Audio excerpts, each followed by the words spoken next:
오늘 우리가 함께 믿는 자가 되라라는 제목으로 말씀 나누려고 합니다. 할렐루야. 어제는 부활절이었습니다.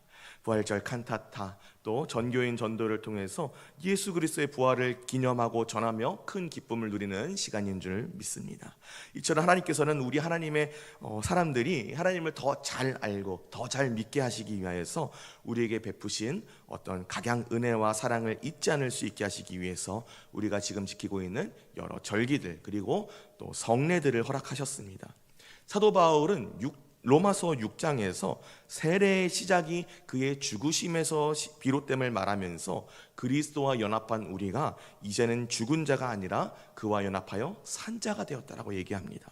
하나님께서는 우리가 눈에 보이는 세례받는 것을 통하여서 우리가 그의 죽으심과 연합하였고 그의 부활하심과도 연합하여서 새 생명 얻었다는 것을 우리로 눈에 보이는 형태로 알게 하셨다라고 말씀합니다.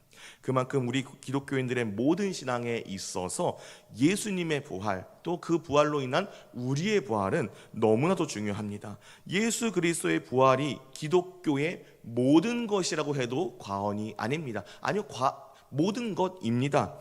예수 그리스도의 부활이 있기에 우리는 세상에서 가장 행복한 사람들이거든요. 예수 그리스도의 부활이 있기 때문에 세상의 것들을 향한 정욕에서 자유로울 수 있고, 예수 그리스도의 부활이 있기에 이미 임했고 아직 완성되지 않은 하나님 나라를 바라보면서 우리가 힘있게 그분을 증거하며 살 수 있기 때문입니다. 오늘 말씀은 부활하신 예수님이 제자들에게 직접 나타나셨다라고 말씀합니다. 그런데 조금만 집중해서 말씀을 보시면 제자들의 행동이 조금 이상합니다. 왜냐하면 제자들이 지금 문 걸어 닫고 달달 떨고 있기 때문입니다. 당대의 종교 지도자들, 그리고 유대인들이 두려워서 이 문을 꽁꽁 걸어 잠그고서는 달달 떨고 있습니다. 사실 이게 좀 뭐가 이상한가 싶기도 해요. 왜냐하면 예수님이 십자가에 돌아가셨고 그 사람들, 유대인들이 예수님을 십자가에 못 박으라고 소리 질렀던 사람들이고, 예수님의 제자들은 드러나 있는 사람들이었잖아요. 그 사람들이 예수님을 3년 동안 따라다니면서 얼굴이 드러났어요. 그러니까 유대인들도 이 사람들이 예수님의 제자인 줄 알고 해코지할 수 있잖아요. 그러니까 우리 같아도 숨었을 것 같아요. 그런데 왜 제가 이상하다고 하냐면요, 지금 시점이 예수님이 부활하셨고 막달라 마리아를 통해서 예수님이 부활하셨음을 전했던 시점이기 때문입니다.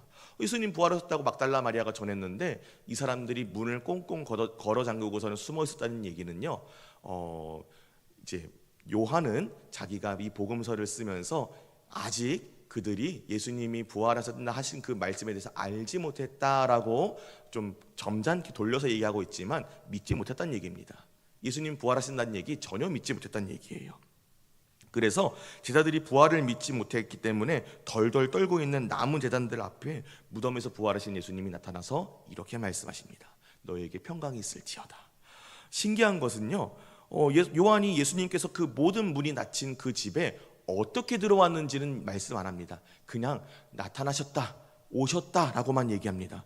이것은 마치 구약에서 하나님께서 당신의 백성들 가운데 갑작스러운 임재로 당신의 백성들 가운데 나타나셨던 것, 그 하나님의 모습과도 같습니다. 예수님의 이와 같은 갑작스러운 오심, 부활하심을 통해 성자 하나님으로서 원래 갖고 계시던 모든 영광을 회복하셨다는 것을 우리에게 말씀합니다. 모든 영광을 회복하신 예수님이 제자들 가운데 오셔서 영광이 회복됐음을 나타내 보이시고 그들에게 샬롬을 선포하십니다. 너희에게 평강이 있을지어다.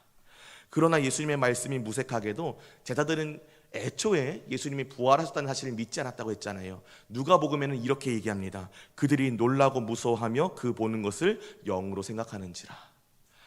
근데 예수님이 그 제자들의 모습을 한심스럽게 생각하지 않으시고 그 모습을 책망하지 않으시고 친히 당신의 찔렸던 옆구리와 못 박히셨던 두 손과 발을 보이시면서 그들에게 다시 한번 평강을 선포하십니다.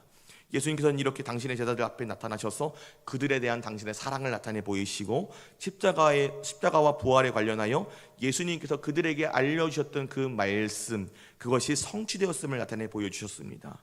그 자리에 있던 제자들은 비로소 못 박힌 두 손과 두 발, 그리고 그 자국을 보고서는 우리 주님 살아나셨구나라는 것을 믿게 되었습니다.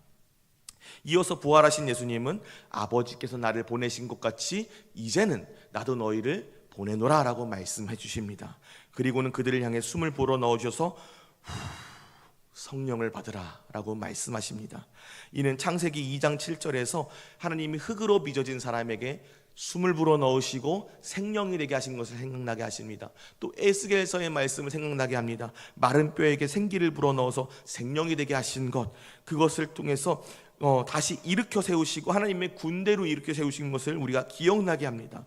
예수님이 제자들을 향해서 숨을 내쉬시고 성령을 주신 이 사건은 죄인이 새로운 피조물로 새 창조받았다는 것을 알게 하시고 그리스도께서 성자 하나님으로서 생명의 주인 되심을 우리에게 다시 한번 드러내 보여주고 계신 것입니다. 예수님께서 그들에게 만일 제자들이 예수님에 대한 증언을 믿는 자에게 죄사함을 선포하면 그대로 될 것이고, 반대로 예수님에 대한 증언을 믿지 않는 자들에게 너희는 죄에 있다라고 선포하면 그대로 이루어질 것이라고 선언하십니다. 그 놀라운 축복은 곧 우리가 성취된 성경의 모든 약속을 따라 지상에서 우리 모든 그리스도의 제자들이 예수님의 지상 전권 대리인이 되었다라고 선포했다는 것을 나타내 보여주십니다. 그러나 우리가 여기서 착각하면 안 되는 게 있습니다. 우리를 분명히 대리인으로 부르셨지만 우리의 일하는 것을 통하여서 분명히 죄 사함을 선포하게 하시고 우리의 입술을 통하여서 죄 있다 선포할 권세를 주셨지만 이 권세를 행하시는 능력이 우리에게 있는 것이 아니고 우리에게 불어넣어 주신 성령 하나님께 있다는 것입니다.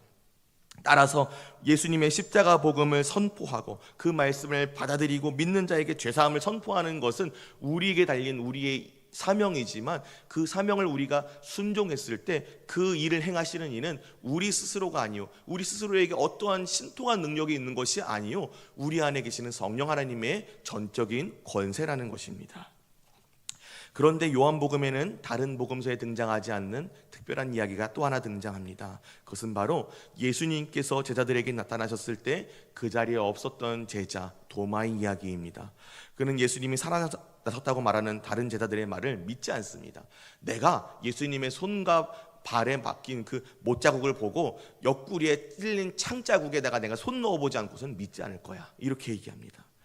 그 이후 여드레가 지나서 또다시 주일이 되었을 때 예수님께서 그들 가운데 다시 나타나셔서 그가 했던 말 그대로 찔린 못자국과 찔린 창자국을 보여주시고 이렇게 말씀합니다.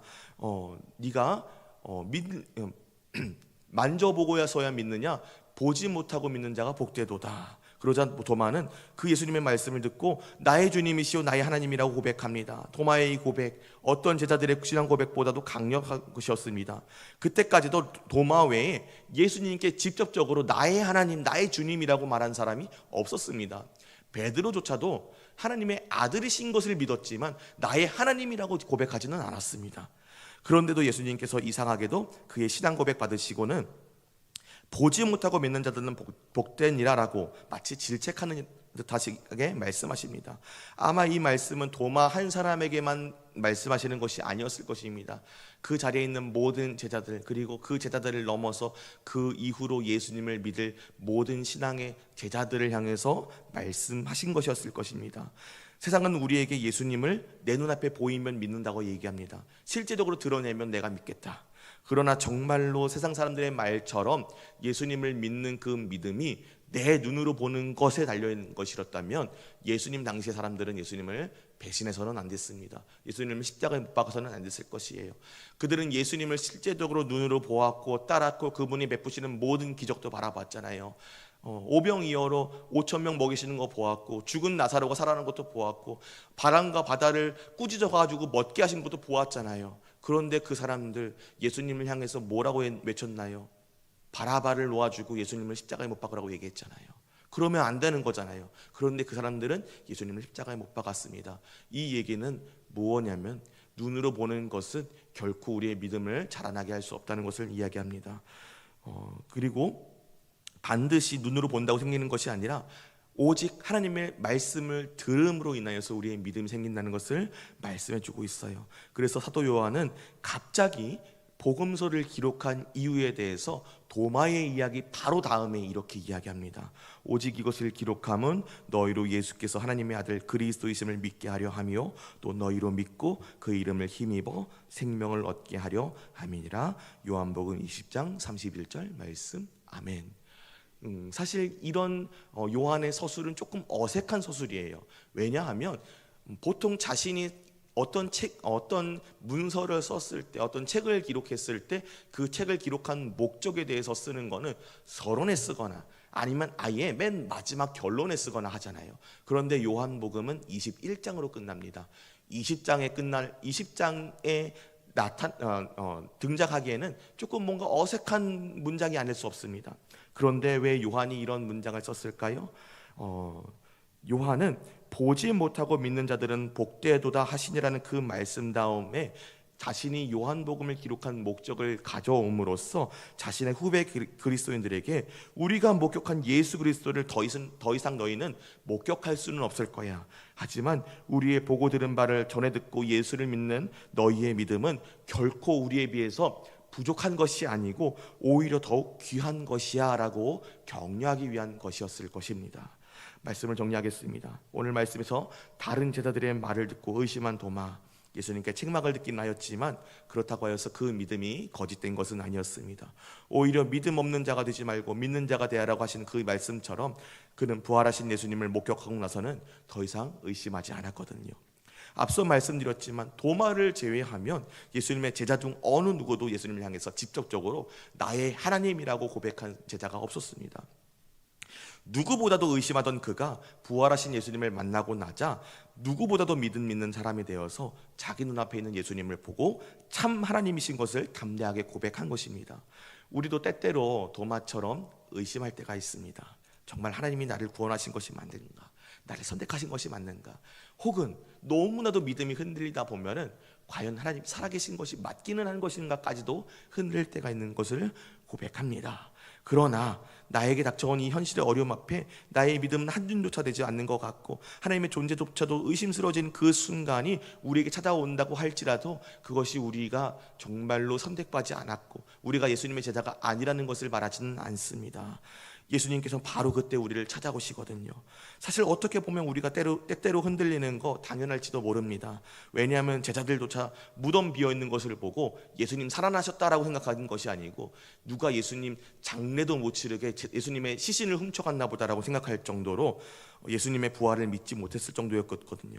또 막달라 마리아가 부활하심을 전했을 때도 어떻게 하고 있었습니까? 예수님 부활하셨음을 그대로 믿지 못하고 문 꽁꽁 걸어 잠그고 누군가 자신들을 보고 저 사람들도 십자가에 못 박자라고 할까봐 숨어 있었습니다. 어찌 보면 오늘 우리가 겪는 흔들림은 크게 대단한 것이 아닐지도 모르겠습니다. 그러나 예수님의 부활하심을 믿지 못하는 제자들 앞에 나타나시고 또 그것을 의심하는 도마 같은 사람들 앞에서 나타나셔서 그가 예수님을 향해 나의 하나님이라고 고백하게 하시는 일을 우리가 바라봅니다. 주님, 우리도 주님께서 보내주셔서 우리 안에 내주하고 계시는 보혜사 성령 하나님께서 우리의 흔들림을 지켜보고 계시지 않을 줄 믿습니다. 주님, 우리에게 찾아오셔서 성령 하나님을 통하셔서 우리가 다시 하나님께 나의 주 나의 하나님이라고 고백하게 하여 주시옵소서. 우리를 사랑하시되 죽기까지 사랑하신 그리스도의 모든 사랑으로 흔들리고 낙심하여 주저앉고 있는 우리에게 샬롬을 선포해 주십시오. 우리의 그 믿음의 고백을 따라 오늘도 우리 성령 하나님께서 우리에게 샬롬을 선포하고 계십니다. 쓰러진 우리가 다시 일어나게 도와주십니다. 그러므로 사랑하는 성도 여러분, 바라기는 오늘 시간 예배드린 우리 모두가 내 안에 역사하는 성령 하나님의 음성에 귀 기울이고 또 모든 말씀 가운데 역사하시는 하나님의 모든 자비하심에 우리가 민감하게 반응하시기를 축복합니다. 그리하여 부활의 참 기쁨을 누리고 세상에 널리 선포하는 복된 그리스도인들 되시기를 소망합니다. 또 우리를 통하여서 세상 가운데 예수 그리스도의 죄 사함이 선포되는 그런 놀라운 일들에 쓰임 받는 모든 그리스도인들 되시기를 우리 주님의 이름으로 축복합니다. 기도하시겠습니다.